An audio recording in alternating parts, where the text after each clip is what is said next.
Everyone who exalts himself will be humbled. The proud man is an unpleasant specimen at the best of times. What are the specimens usually made of?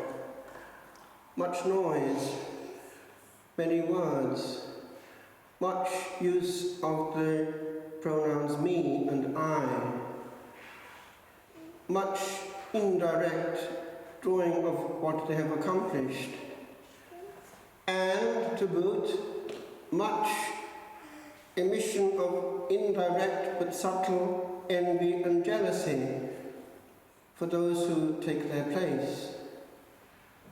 It's there from childhood until the grave, in every sphere of life, not excluding the ecclesiastical one. Actually, the Pharisee is a professional religious man, and he is the one who goes home not justified. How great I am.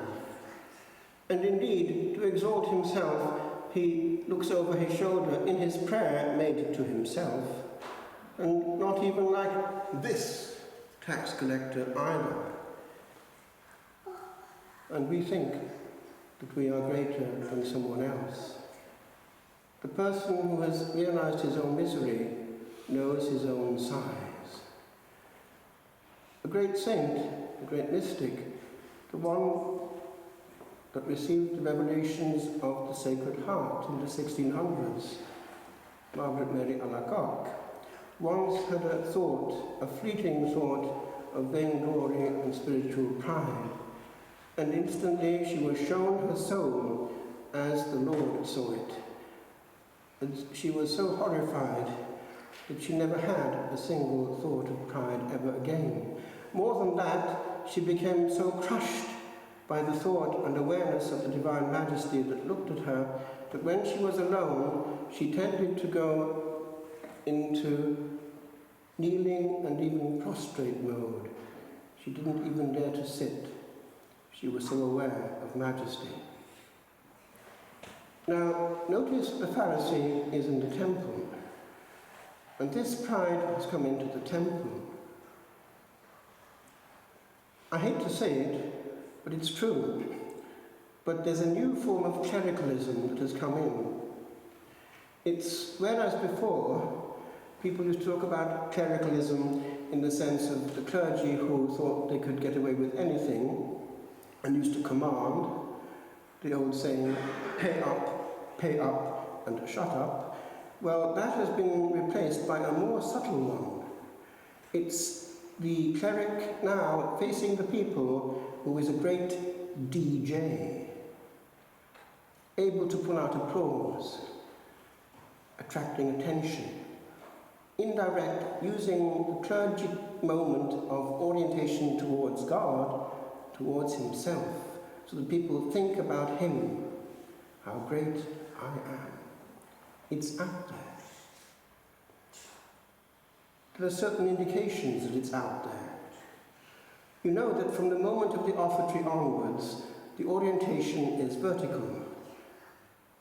Now, the facing of the people doesn't have to be, from that point onwards, orientated towards the people. It's orientated spiritually upwards and up higher than the people. And the people are being led into something greater. If, from the point of the offertory onwards, there is more of the same going on, as in the first part of liturgy, where there is communication, then one has not understood who is being served, and it's a form of pride. E.g., to celebrate in such a way that one is greater than the church, having to invent new words, new gestures, is a form of spiritual pride. The humility of obeying calmly and humbly, discreetly, and in a hidden way what has come down from the church is itself an act of worship on the level of the will. More than that, there are clergy who are ingenious at doing things in a new way, a way that no other priest has ever done. How many priests do not let the people adore the Lord at the elevation, holding it just before the nose of the priest, and even with one hand, anything which is new, going like a lighthouse round about. It's all stuff to draw attention indirectly, of course, to oneself. Just humbly to hold the Lamb of God above the people of God, as at Knock, of which we think on this day, the 17th, where angels were adoring in silence, is a different approach, and it's the correct approach. The speed.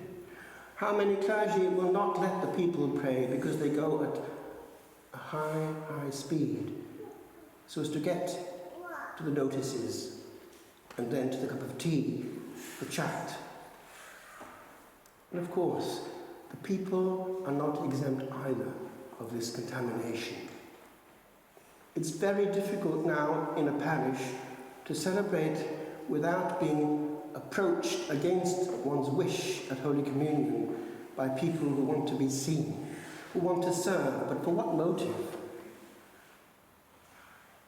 The people's place is on their knees.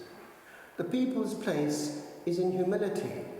The people's place is not to be, as it were, aped clergy. Why do the people have to have attention?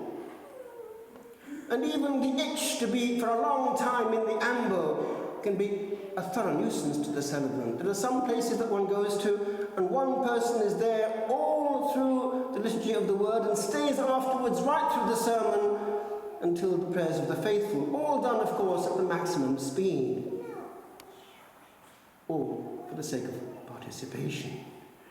Whereas in fact, no one has participated at all in the first part of the liturgy of the word, except the person going through it.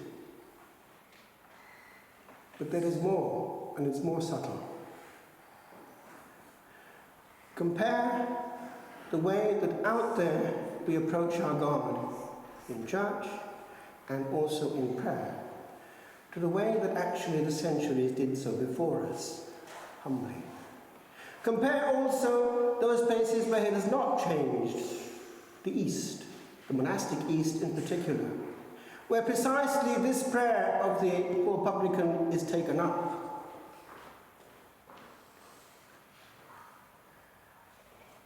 In the monastic world, the chotki is worn around the wrist, and if one looks carefully at clips of YouTube, one can see that when the brethren are working, their lips are slightly moving. All the time they are repeating a form of the prayer that we've just heard in the Gospel. And there are two poles to this prayer. The Son of God and the sinner. And in between there is the bridge of eleison, mercy, mercy. Actually, we've still got it in our liturgy in the West, Kyrie eleison. And in Italy, the bishops have asked in the new missal that the Greek be preserved in preference to the Italian for that part of it, to link us up with the early church. Now, it's interesting that that part has come through in East and West, that something is still there of what our fathers in the early church used to use. Kyrie eleison, Kyrie eleison, Kyrie eleison. It's an attitude of soul. And do you know that if one goes to confession in the Eastern Rite, the priest places his stole over the penitent. The church embraces in mercy the penitent. And one penance which is often given in the East is a certain number of metania, the prostration, where one touches the ground and says this or some other prayer. Physical prostration, physical humiliation, physical expression of an interior reality.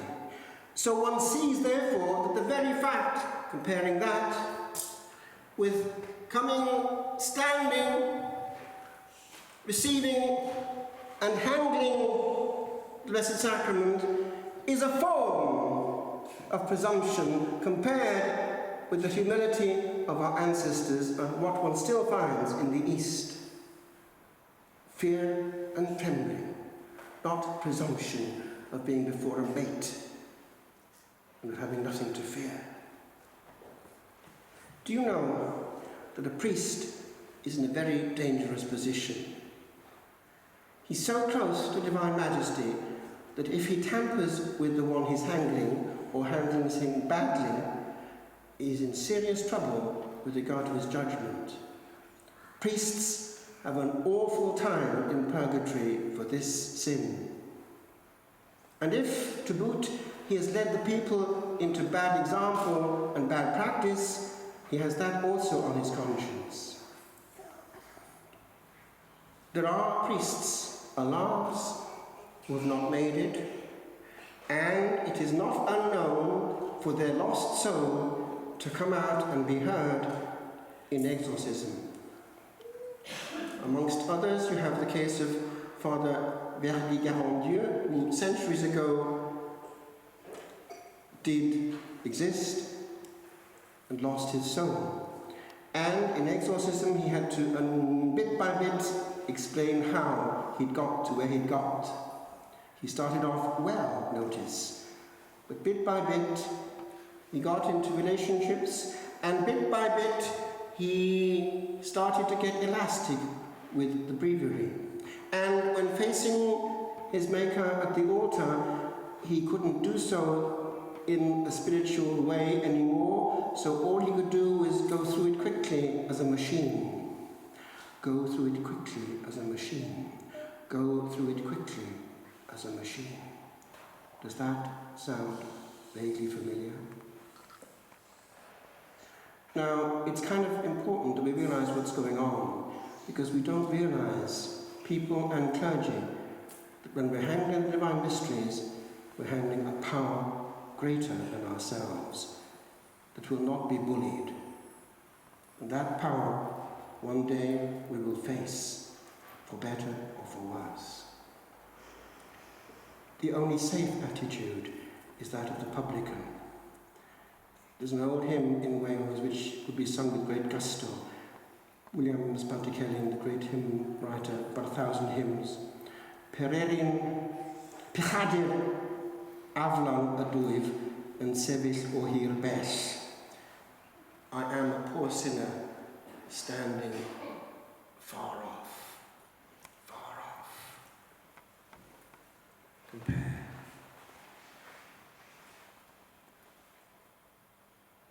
Beware, it could be your case as well. The proud person is a noisy person, and the noisy person who is heard a lot in church is also not recognizing majesty. Don't talk in the house of God. The Lord is listening and watching. I conclude. One day in Italy, I was asked to go and anoint a person in the nearby hospital. And I went, not knowing what he was made of, and anointed him and hoped for the best. I heard afterwards that actually his family was a family of faith, and so was he. But as I anointed him, I was thinking to myself, a few more breaths, and this soul will be seeing what I can't see. What will he see?